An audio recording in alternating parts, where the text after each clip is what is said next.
Hi guys, thank you so much for joining me today. This is Njerige Ponyo for those who are watching me for the first time. It is my sincere hope that the videos I have been sending on Facebook have been impacting your marriage in one way or the other. Now, today in my morning devotion, I read about faith, on the topic of faith. And as I was reading this scripture, which I have read before, I got some new insight from the scripture portion, and I actually did a quote on it. And it says that faith, positive faith coupled with a negative attitude, results to fruitless outcome.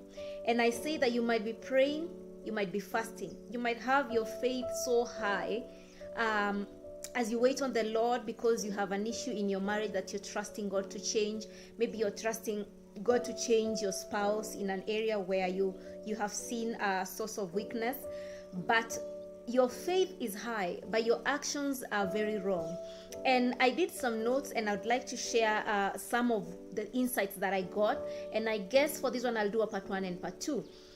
Now, first of all, we need to understand what is faith. Faith is the hope of something that's unseen. And here we are talking about you who has a husband who drinks too much, he doesn't come home. You have a hope that one day that will not be the case. You who has a wife who you feel humiliates you in front of people because of how she talks to you, how she responds to you. It is the hope that one day, as you pray and as you trust God to work through them, one day you will see that negative behavior changing into something that works for your marriage. Now, that is the hope of the unseen. And now we are told that faith without works is dead. And I found myself asking myself, what are these works? And these are deeds and actions of obedience that back up the faith. And these are actions that will fund the faith. These are actions that show you are expectant of what you are waiting for.